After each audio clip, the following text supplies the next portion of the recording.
श्रीगणेशमङ्गलाष्टकम्। गजाननाय गाङ्गेय सहजाय सदात्मने गौरीप्रियतनुजाय गणेशयास्तु मङ्गलम्। नागयज्ञोपवीताय नतविघ्नविनाशिने नन्दादिगणनाथाय नायकायास्तु मङ्गलम्। ईभवक्त्राय चन्द्रादिवन्दिताय चिदात्मने ईशानप्रेमपात्राय चेष्टादायास्तु मङ्गलम्। सुमुखाय सुषुण्डाग्रोक्षिप्तामृतघटाय च सुखरिन्दनिवेव्यय सुखदायास्तु मङ्गलम्। चतुर्भुजाय चन्द्राय विलसन्मस्तकाय च चरणावनतानन्ततारणायास्तु मङ्गलम्। वक्रतुण्डाय वटवे बन्धाय वरदाय च विरूपाक्षसुतायास्तु विघ्ननाशाय मङ्गलम्। प्रमोदामोदरूपाय सिद्धिविज्ञानरूपिणे प्रकृष्टपापनाशाय फलदायास्तु मङ्गलम्। मङ्गलं गणनाथाय मङ्गलं हरसूनवे मङ्गलं विघ्नराजाय विघ्नहन्त्रेस्तु मङ्गलम्। श्लोकाष्टकमी पुण्यं मङ्गलप्रदमादरात् पठितव्यं प्रयत्नेन सर्वविघ्ननिवृत्तये। गजाननाय गाङ्गेय सहजाय सदात्मने गौरीप्रियतनुजाय गणेशयास्तु मङ्गलम्। नागयज्ञोपवीताय नतविघ्नविनाशिने नन्दादिगणनाथाय नायकायास्तु मङ्गलम्। ईभवक्त्राय चन्द्रादिवन्दिताय चिदात्मने ईशानप्रेमपात्राय चेष्टादायास्तु मङ्गलम्। सुमुखाय सुषुण्डाग्रोक्षिप्तामृतघटाय च सुखरिन्दनिवेव्यय सुखदायास्तु मङ्गलम्। चतुर्भुजाय चन्द्राय विलसन्मस्तकाय च चरणावनतानन्ततारणायास्तु मङ्गलम्। वक्रतुण्डाय वटवे बन्धाय वरदाय च विरूपाक्षसुतायास्तु विघ्ननाशाय मङ्गलम्। प्रमोदामोदरूपाय सिद्धिविज्ञानरूपिणे प्रकृष्टपापनाशाय फलदायास्तु मङ्गलम्। मङ्गलं गणनाथाय मङ्गलं हरसूनवे मङ्गलं विघ्नराजाय विघ्नहन्त्रेस्तु मङ्गलम्। श्लोकाष्टकमी पुण्यं मङ्गलप्रदमादरात् पठितव्यं प्रयत्नेन सर्वविघ्ननिवृत्तये। गजाननाय गाङ्गेय सहजाय सदात्मने गौरीप्रियतनुजाय गणेशयास्तु मङ्गलम्। नागयज्ञोपवीताय नतविघ्नविनाशिने नन्दादिगणनाथाय नायकायास्तु मङ्गलम्। ईभवक्त्राय चन्द्रादिवन्दिताय चिदात्मने ईशानप्रेमपात्राय चेष्टादायास्तु मङ्गलं सुमुखाय सुषुण्डाग्रोक्षिप्तामृतघटाय च सुखरिन्दनिवेव्यय सुखदायास्तु मङ्गलं चतुर्भुजाय चन्द्राय विलसन्मस्तकाय च चरणावनतानन्ततारणायास्तु मङ्गलं वक्रतुण्डाय वटवे बन्धाय वरदाय च विरूपाक्षसुतायास्तु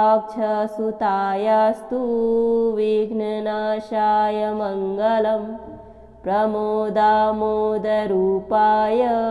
सिद्धिविज्ञानरूपिणे प्रकृष्टपापनाशाय फलदायास्तु मङ्गलं मङ्गलं गणनाथाय मङ्गलं हरसूनवे मङ्गलं विघ्नराजाय विघ्नहन्त्रेस्तु मङ्गलं श्लोकाष्टकमी पुण्यं मङ्गलप्रदमादरात् पठितव्यं प्रयत्नेन सर्वविघ्ननिवृत्तये गजाननाय गाङ्गेय सहजाय सदात्मने गौरीप्रियतनुजाय गणेशयास्तु मङ्गलं नागयज्ञोपवीताय नतविघ्नविनाशिने नन्दादिगणनाथाय नायकायास्तु मङ्गलम् ईभवक्त्राय चन्द्रादिवन्दिताय चिदात्मने ईशानप्रेमपात्राय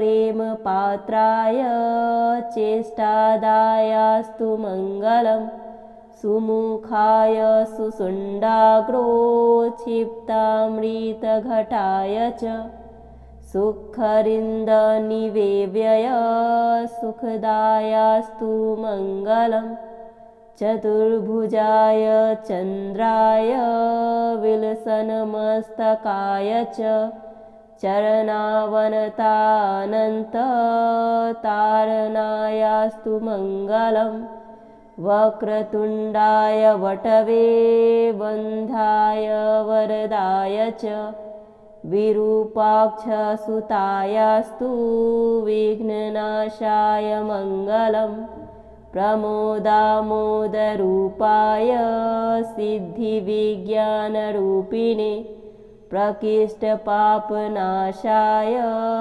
फलदायास्तु मङ्गलं मङ्गलं गणनाथाय मङ्गलं हरसूनवे मङ्गलं विघ्नराजाय विघ्नहन्त्रेस्तु मङ्गलं श्लोकाष्टकमी पुण्यं मङ्गलप्रदमादरात् पठितव्यं प्रयत्नेन सर्वविघ्ननिवृत्तये गजाननाय गाङ्गेय सहजाय सदात्मने गौरीप्रियतनुजाय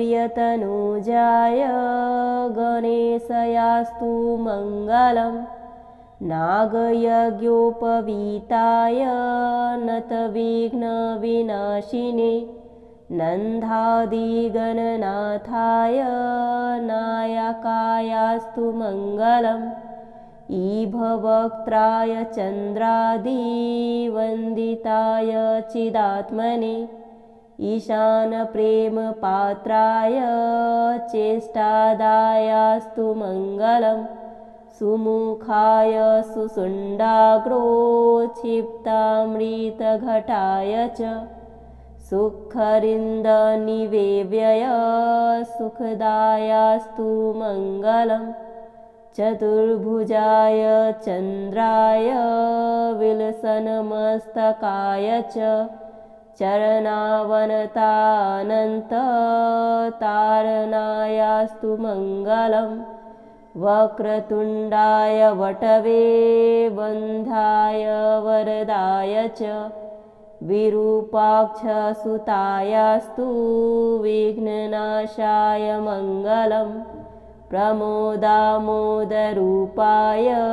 सिद्धिविज्ञानरूपिणे प्रकृष्टपापनाशाय फलदायास्तु मङ्गलम् मङ्गलं गणनाथाय मङ्गलं हरसूनवे मङ्गलं विघ्नराजाय विघ्नहन्त्रेस्तु मङ्गलं श्लोकाष्टकमी पुण्यं मङ्गलप्रदमादरात्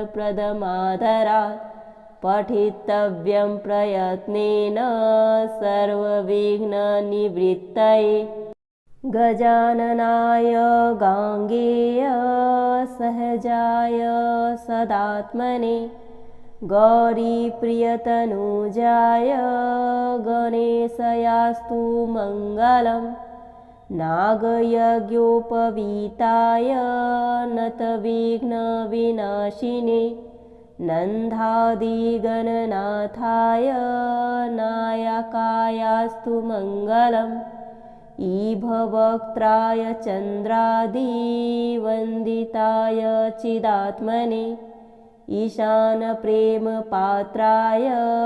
चेष्टादायास्तु मङ्गलं सुमुखाय सुषुण्डाग्रोक्षिप्तामृतघटाय च सुखरिन्दनिवेव्यय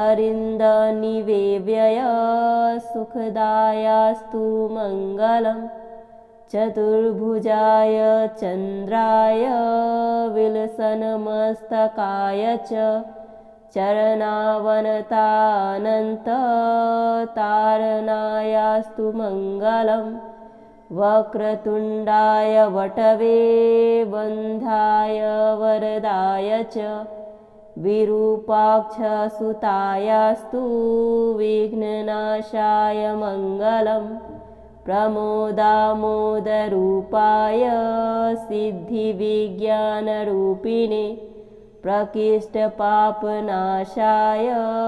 फलदायास्तु मङ्गलं मङ्गलं गणनाथाय मङ्गलं हरसूनवे मङ्गलं विघ्नराजाय विघ्नहन्त्रेस्तु मङ्गलम् श्लोकाष्टकमी पुण्यं मङ्गलप्रदमादरात् पठितव्यं प्रयत्नेन सर्वविघ्ननिवृत्तये गजाननाय गाङ्गेय सहजाय सदात्मने गौरीप्रियतनुजाय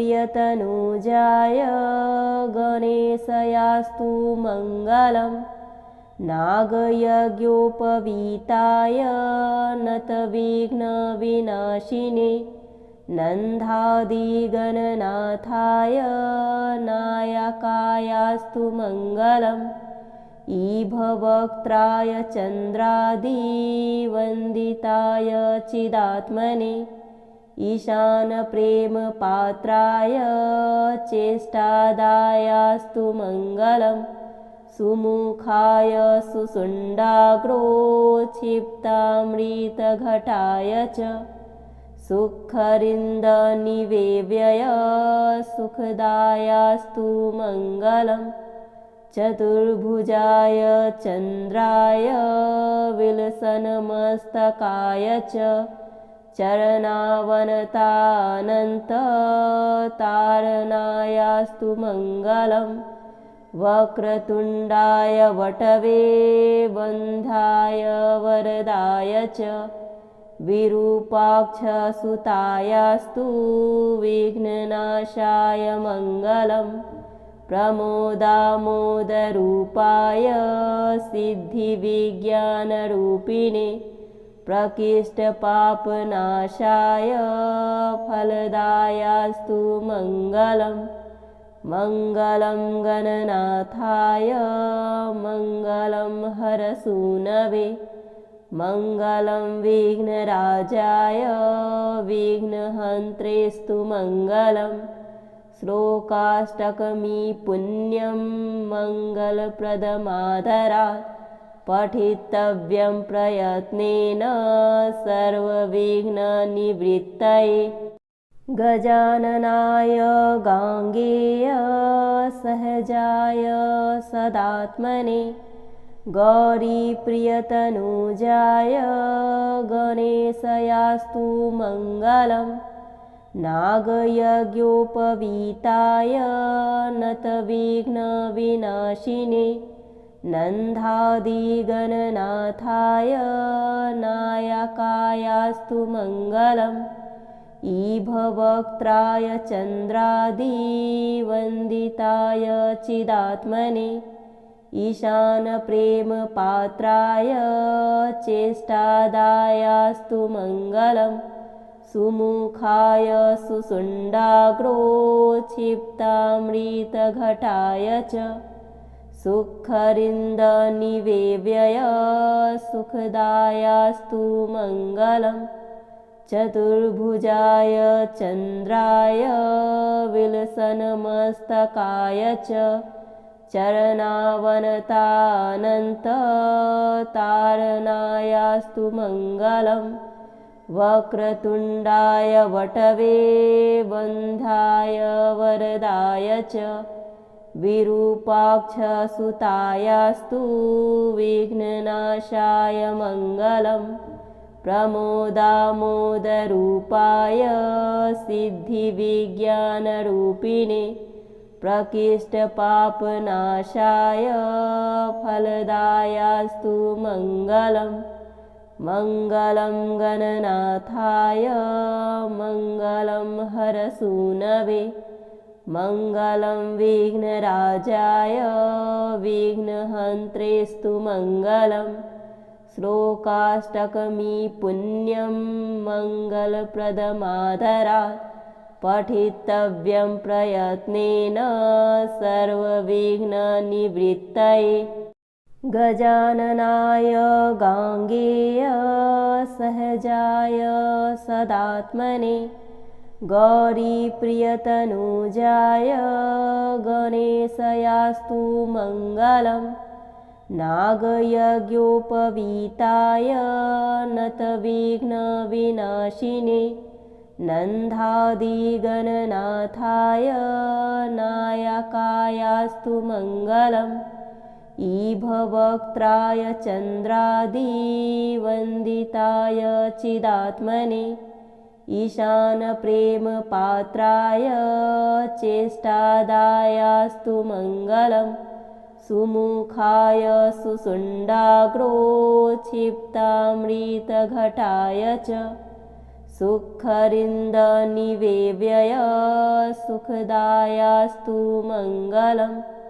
चतुर्भुजाय चन्द्राय विलसन्मस्तकाय च चरणावनतानन्ततारणायास्तु मङ्गलम्। वक्रतुण्डाय वटवे बन्धाय वरदाय च विरूपाक्षसुतायास्तु विघ्ननाशाय मङ्गलम्। प्रमोदामोदरूपाय सिद्धिविज्ञानरूपिणे प्रकृष्टपापनाशाय फलदायास्तु मङ्गलम्। मङ्गलं गणनाथाय मङ्गलं हरसूनवे मङ्गलं विघ्नराजाय विघ्नहन्त्रेस्तु मङ्गलम्। श्लोकाष्टकमी पुण्यं मङ्गलप्रदमादरात् पठितव्यं प्रयत्नेन सर्वविघ्ननिवृत्तये। गजाननाय गाङ्गेय सहजाय सदात्मने गौरीप्रियतनुजाय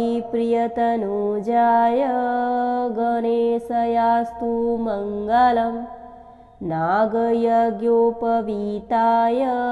नतविघ्नविनाशिने नन्दादिगणनाथाय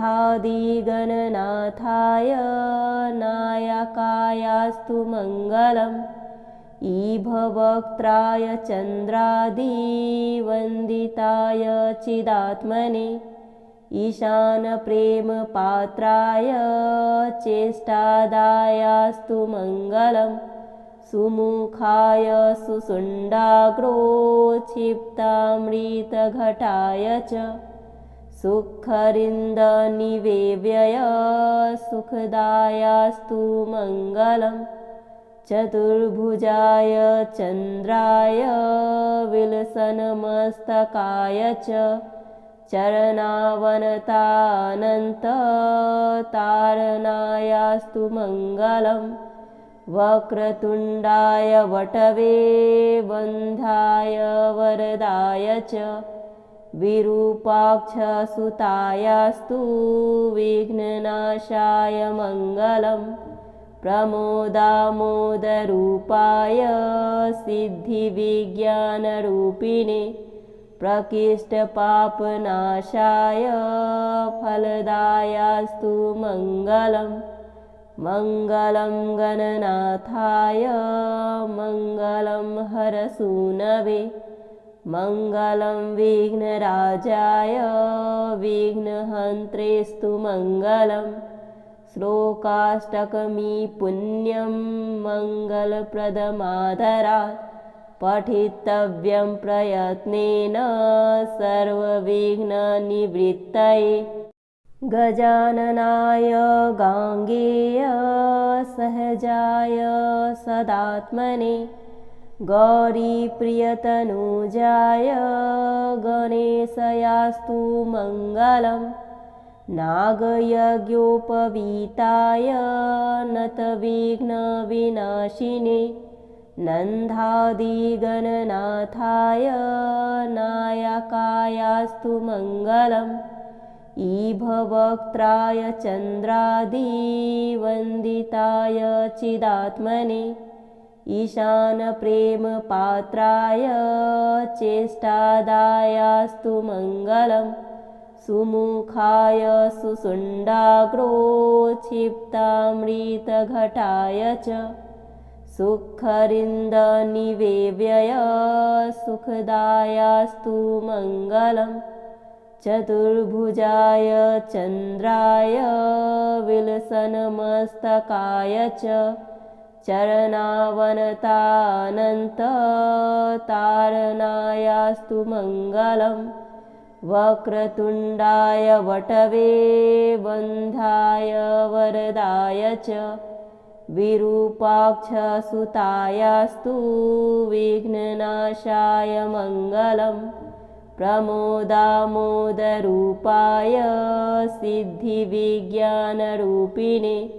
प्रकृष्टपापनाशाय फलदायास्तु मङ्गलं मङ्गलं गणनाथाय मङ्गलं हरसूनवे मङ्गलं विघ्नराजाय विघ्नहन्त्रेस्तु मङ्गलम् श्लोकाष्टकमी पुण्यं मङ्गलप्रदमादरात् पठितव्यं प्रयत्नेन सर्वविघ्ननिवृत्तये।